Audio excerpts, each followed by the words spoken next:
Hello दोस्तों, SSC steno की परीक्षा की तैयारी हेतु चलिए आज हम कुछ महत्वपूर्ण शब्दों को देखते हैं।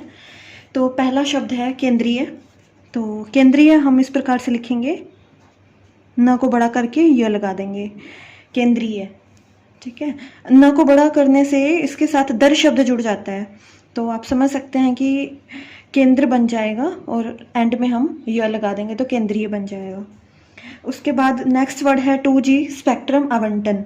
तो इसके लिए हम इसे लिख सकते हैं 2G लिखकर स से इसे काट देंगे, स्पेक्ट्रम, और आवंटन के लिए हम व यूज़ करेंगे। ठीक है, आवंटन। अब चाहे तो आवंटन को अलग से लिख सकते हैं जैसे आवंटन, बट अगर इस प्रकार लिखे तो अच्छा है, टाइम की भी बचत होती है। और नेक्स्ट शब्द है सार्वजनिक वितरण प्रणाली।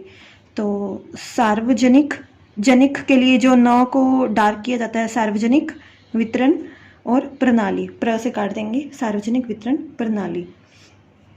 ये जो न वर्ड को यूज़ किया गया है, ये जनक जो कोड होता है, हमने अक्सर इसे प्रत्यय के रूप में पढ़ा है, ये वही इसे पढ़ा जाएगा, सार्वजनिक।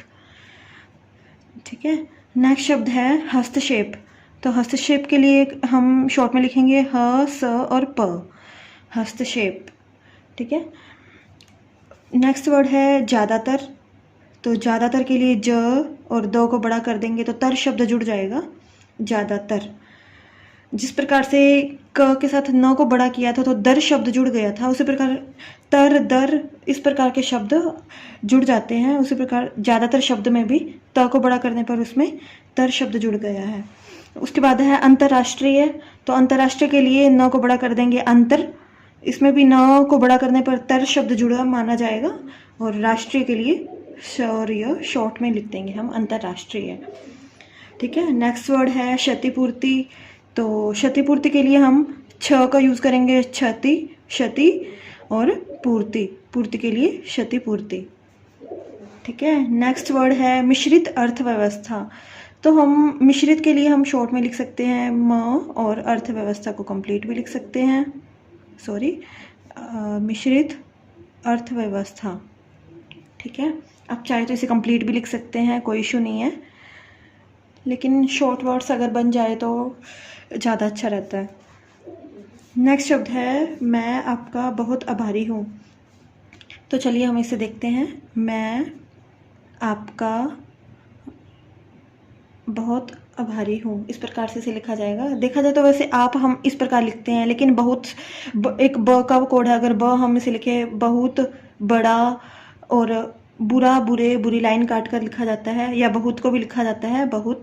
तो हमने इस प्रकार क्या किया है कि प और ब को एक तरह से इकट्ठा पढ़ लिया गया है कि मैं, इस प्रकार लिखेंगे कि मैं आपका और बहुत को इकट्ठा पढ़ के आभारी हूँ। ठीक है, लास्ट में एंड में हूँ के लिए छोटा सा चाप लगाई गई है हो की। ठीक है, नेक्स्ट वर्ड है स्टूडेंट्स। स्टूडेंट्स, ट को लंबा करके इसमें ड शब्द जुड़ा जाएगा, स्टूडेंट्स, पीछे से न को और ट को, स्टूडेंट्स।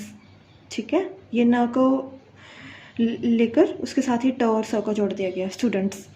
उसके बाद है उदाहरण और स्वरूप। उदाहरण स्वरूप के लिए र हम यूज़ करते हैं, अर्थात, अतिरिक्त, उदाहरण। ये जानते कि ये इस प्रकार का एक कोड है, तो उसी प्रकार हम इसे उदाहरण के साथ स्वरूप लगा देंगे। स्वरूप का भी कोड है कि स्वराज्य, स्वास्थ्य है, अगर लाइन पर लिखते तो समय और स्वतंत्र, और लाइन काट कर लिखा जाता तो स्वरूप और स्वीकार पढ़ा जाता है, सव्रत को। तो सिमिलर हमने दोनों शब्द को यूज़ करके उदाहरण स्वरूप शब्द बनाया है। उसके प्रकार है देना चाहते हैं। तो देना, दे, देना, देता, ये हमने पढ़ा है। दो को अगर लाइन पर लिखते हैं तो इसके लिखेंगे देना चाहिए की चाप, और ह व्रत लास्ट में। ठीक है, देना चाहते हैं। अब प्लूरल के लिए हम इस पे डॉट लगा सकते हैं कि देना चाहते हैं, और अगर हम प्लूरल नहीं है तो हम सीधा देना चाहता है या देना चाहती है भी पढ़ सकते हैं, लेकिन एक शॉर्ट फॉर्म है, इसका याद रखने का तरीका है कि अगर हम प्लूरल है तो हल्की सी पीछे डॉट लगा सकते हैं कि देना चाहते हैं। ठीक है, ओके, मेरा कंटेंट देखने के लिए धन्यवाद, थैंक यू।